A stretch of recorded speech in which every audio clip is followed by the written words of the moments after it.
Good morning mga ka-homebodies. Andito tayo ngayon sa Northdale Estates 2, which is the extension of Northdale Estates 1. And for as low as 5,000 reservation fee, mapapareserve mo na itong unit na to. I am Lynn Legaspi, your real estate agent. Kung ikaw is bago pa lamang, please like and subscribe to my channel.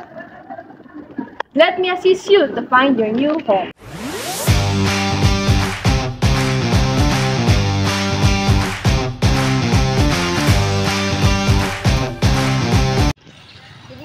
Homebodies, andito tayo ngayon sa Northdale Estates 2, which is the extension of Northdale Estates 1.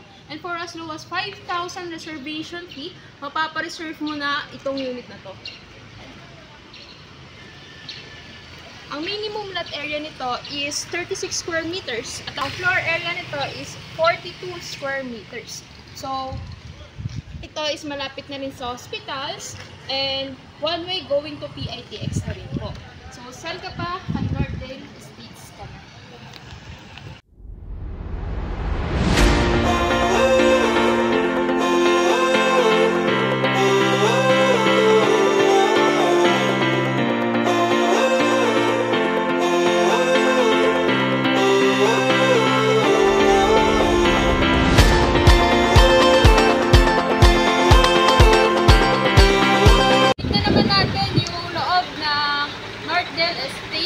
House model. Tara.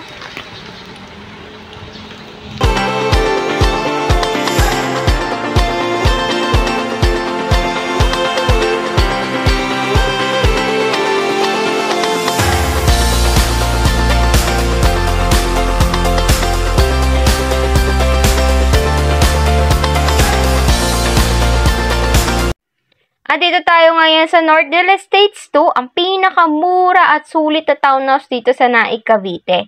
At ito naman ang ating actual turnover sa Northdale Estates 2. So, dito naman po, ang ating door is flush metal door na rin po. At ang ating doorknob is cylinder lock set na po. Then, ang ating window is aluminum sliding window na po. At din nakaabang na rin na outlet. Ang wall naman natin is painted na rin po. At ang ating flooring naman is plain cement na rin. Then, ang ating ceiling naman po ay steel deck na rin. Then, ang ating area is may minimum lot area na 36 square meters at ang floor area is 42 square meters. At dito tayo ngayon sa living area. Ayan. So, pwede nyo po palagyan ng provision to for TV or storage area, yung likod ng staircase. The next naman is ang ating kitchen area. Ito naman ay ang actual turnover ng kitchen area. Ito is plain cement na at stainless sink na rin po. At ang ating window is jalousie window na po. Then, puntahan naman natin ang ating toilet and bath. Kung mapapansin nyo, ang ating toilet and bath is may PVC door na rin or plastic na po. At ang doorknob natin is cylinder lock set na rin. At pagpasok natin, ganyan po kalaki ang ating toilet and bath. Ang ating walls is, yung baba niyan is plain cement na. At ang taas naman niyan is painted na rin po. At ang ating ceiling ay steel deck na rin. At ang window natin dyan is jalousie na rin po. Ito naman is meron ng wall hanging na laboratory at toilet. Nagpuntahan naman natin ang service area. Ang door naman natin dito is PVC na rin po or plastic na.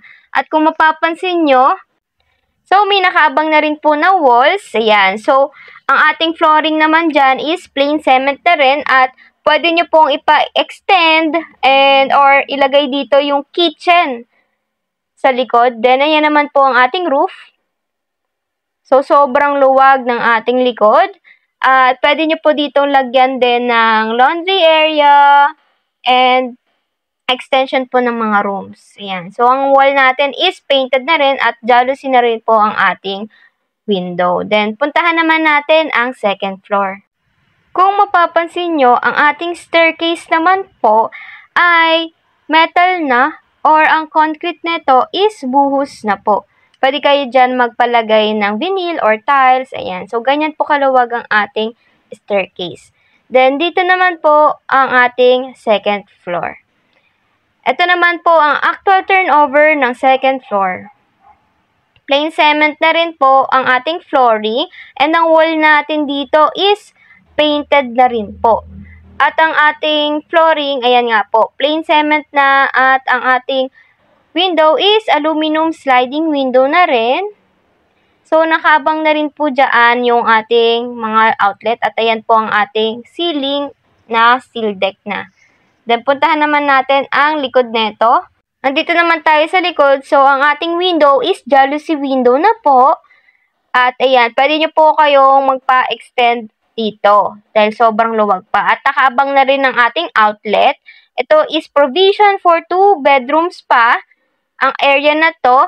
At ang ating wall naman is naka-paint na po. At nakaabang na rin dyan ang ating mga outlets. Yun lamang ba? Maraming salamat sa panonood. And kung ikaw is interested, gusto magpa-triki, kindly message me. I-flash ko po here or here yung aking contact numbers at ilalagay ko po sa comment section. So, see you